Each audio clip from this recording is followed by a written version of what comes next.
Okay, Blends back with another haircut tutorial. Now in this tutorial, I am doing a mid.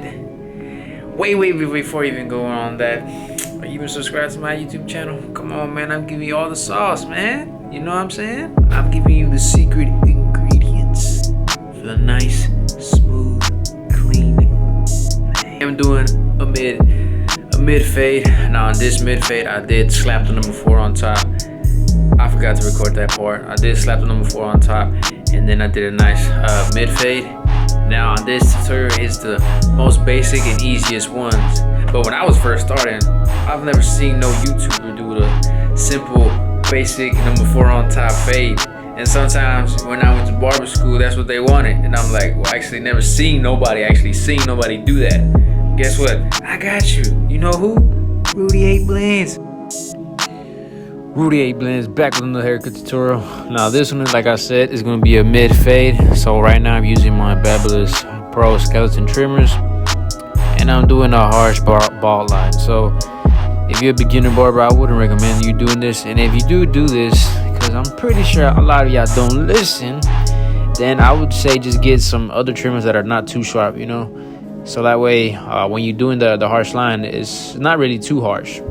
Now, as you can see, I'm doing my ball line pretty hard, and I'm using my skeletons. Now these skeletons, I do have them somewhat zero gap. I don't have them fully zero gap. I only usually zero gap on my clippers, not my trimmers. Especially with this trimmers, man, these trimmers are pretty sharp.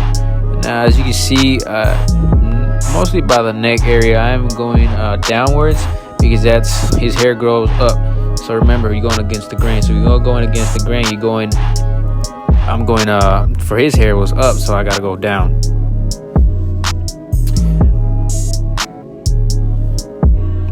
So on these type of haircuts, you know, when they have like a number 4 on top and stuff all like that, you really want to go, they really don't go but based on the shape of his head.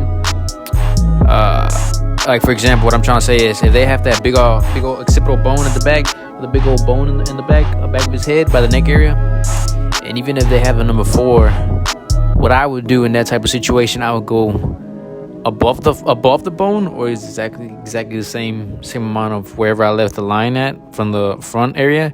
Then I go exact way, just straight down. I don't give them no round shape, no like kind of like a drop. I won't do none of that. Simple, because at the end of the day, you know, he does have a number 4 on top, and that's gonna look weird, because it's gonna look like a weird smooth low fade. In reality, he's asked for a mid fade.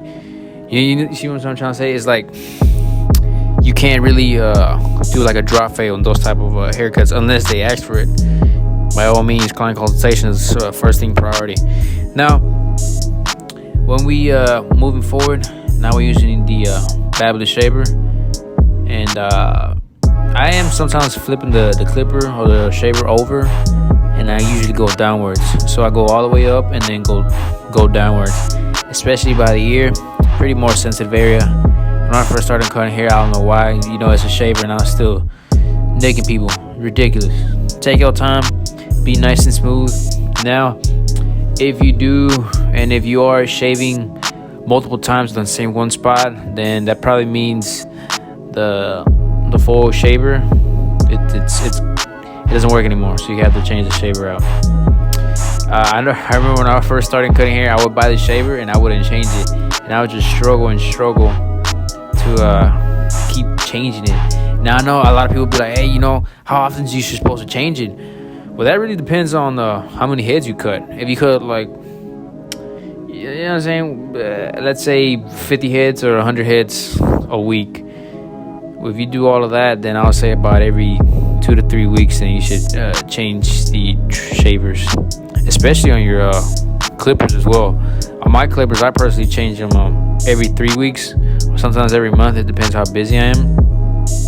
But moving forward, as you can see, I don't do a step that I usually do. I left like a little harsh line than what I usually do. I usually take it out with the shaver, but I couldn't, so I just got the skeleton trimmers and went upwards to erase that little smooth line. Now our first guideline is going to be the lever halfway open. Lever halfway open, and we're going to go above an inch. Now on these types of fades, on especially when they have like a basic number on top, or like a guard top, number top, then you want to really stretch out the guidelines. You don't want to make it too small, because it should look smooth. It shouldn't really look like a chili bowl. You know, those chili bowls tend mostly to be for like compressed fades and smooth fades, but when you have a specific number on top, it should really be smooth. Now, we're not gonna attack the bottom line. That's not my style.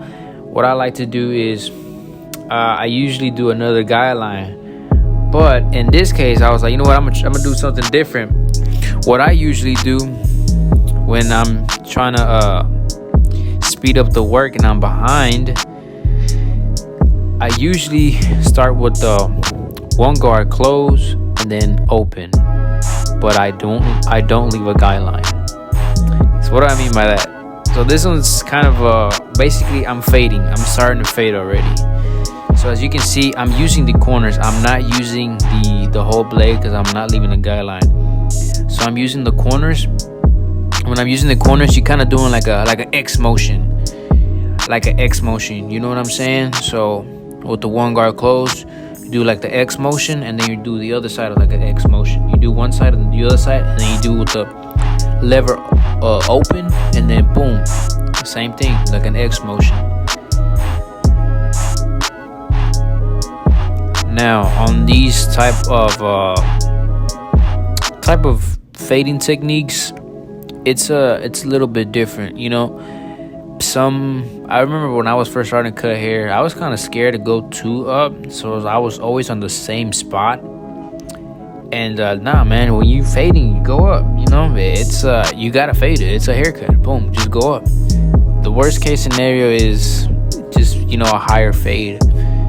Every fade, I believe you can fix it. It's not gonna be what they want, but I feel like every fade you can fix it. So now we're gonna slap the 1.5 guard, and like I said, I'm not leaving guidelines. I'm just straight up fading from there. So I'm doing with the 1.5 guard, and I do it close, and then all the way open. And as you can see, doing X motion, boom, boom, boom, boom, X motion. And I am using the corners now. And as you can see, boom, I'm leaving right there where I'm actually showing what I'm cutting. And now, this is the easy part. Now, mostly, usually the hard part is, where do I begin to fade, right? So there's one more step after this, which is I slap the number 2 before I even start fading. Right there, boom, I got the number 2 guard open. And this is basically, I'm clipper over combing, as you can say. But since his hair is short, you know, even if you grab the comb and try to clip over comb, you're not gonna get anything. So you just slap the number 2 guard. Now right there is basically you shaping it. You're basically shaping the haircut. So this obviously haircut is supposed to be round. So just make sure you're cutting it, and when you're shaping the haircut, get in front of him. Get in front of his face, obviously, you know what I'm saying? Don't be weird, you know what I'm saying? Don't be making eye contact. So when you get in front of his face, look at the edges on the corners around the edge up, and just look. If you see hair sticking up, boom, then you know where to cut. Because at the end of the day, you gotta think like a client. When a client gets home, you know, he ain't gonna see the back, he's gonna see the front. Hold up, you know what I'm saying? That don't mean mess up his haircut, you know what I'm saying? Don't make it nice and smooth at the back. But they really they don't see the back, they just see the front. So when they go home and look at the mirror and they see hair sticking out, they're like, dang, he missed the spot. So boom, there it is. And before I even I showed like a preview right there where I was tacking the 1 guard open. So now we're gonna fade down. So I slapped the 1 guard open and just tacked the fade between the 1.5 guard close and between the 1 guard open. And now I got the half guard. Now I got the half guard, and I'm taking the line close, halfway, and then open. Close, halfway, and then open. And boom, as you can see, it's gradually becoming nice and smooth. Now remember, I'm only using the corners. I'm not using the whole thing. See, as you can see, boom, it's starting to fade. X motion. See, look at how I'm like moving the clipper towards, you know, like an X motion. Now on the back tends to be a little bit more harder. What I usually do, I do stretch out the skin to make it nice, because sometimes, you know, the skin is loose depending on the customer. So sometimes you gotta stretch out the skin and then fade that little part. But in this case, I didn't feel like I had to. Only at the end when I was doing some detail work, I felt like I did have to. But sometimes when you're attacking the same spot and you think you're cutting it, sometimes you're really not. So that's why it's good to also hear the clipper, but also that depends on the clipper, because on some clippers, especially the Andes Masters, you can hear the crust and the cutting teeth that's cutting the hair. You can actually hear, so you can see if you're wasting your time or not on that same spot. Now moving the last step is gonna be the lever close. So it's the exact same steps. It's gonna be close, halfway, and then open.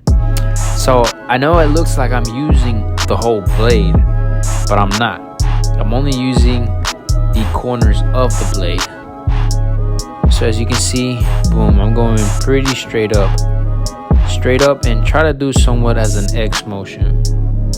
Now you're probably wondering, like, hey, you know, you just left another line on top, and right there where I'm pointing at, boom, you know, that's when the detail work comes in. So like I said before in my previous videos, I can teach you the fading steps and the fading techniques to fade, but at the end of the day, it is up to you and your experience and your knowledge to detail the fade, because at the end of the day, every head is different. Sometimes you might do these whole steps and then boom, you probably gonna have to detail like 30 seconds. Now sometimes it's not like that. Sometimes you use these steps and then you have to, like, 30 minutes of, I mean, I'm exaggerating, but 30 minutes of detail work. It all really depends on the how fast you cut, and it just depends on your experience or what you can do. It really depends if you care too, because I know some barbers don't care because the customer don't care. I mean, the customer don't care and they still pay them. I mean, yeah, they don't, you know what I'm saying? They just do what they can. Not everybody got time for a Christmas fade. But as you can see, just take your time, you know, use some of the knowledge. Grab everybody's knowledge from different perspectives. I know some barbers that they cut for like 20 years, and man, they cut so quick, like in 10 minutes, and they have a blurry fade.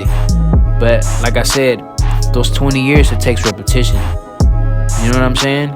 It all depends. I know I've seen that sometimes they don't even use guidelines, they just down fade, and then the fade looks blurry. You know what I'm saying? It just takes repetition. Everything's repetition. It really depends on how bad you want it, you know what I'm saying? And if you care about your reputation. Because at the end of the day, client walks out, boom, they gonna be like, man, that fade's whack. But maybe to the customer, I'll be like, nah, I like the fade, you know? It just really depends, you know? At the end of the day, you can't please everybody. It's all about criticism. At the end of the day, I don't care what they say, you know?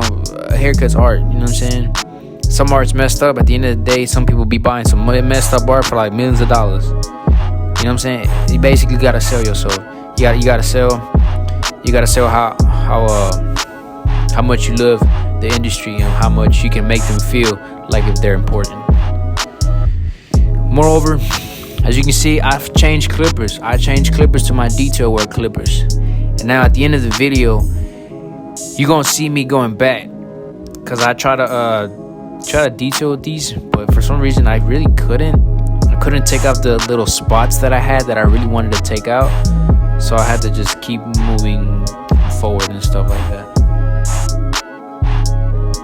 Now, right here, as you can see, I am stretching the skin. Right now, I did feel like I really didn't need to stretch the skin because I felt like I wasn't really cutting anything. And by my experience, I was just like, no, this is supposed to get out with this, you know, with the lever halfway. I think it's supposed to get out. And it did it. And then once I stretched out the skin, boom, it did.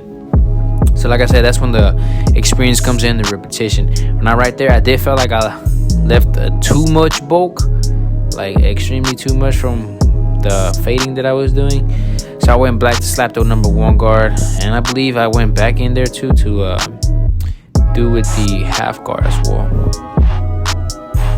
Now right here, this is the hard part, the detail work. Now don't be, as you can see, that's when I change clippers. Now, as you can say, don't be afraid to take your time.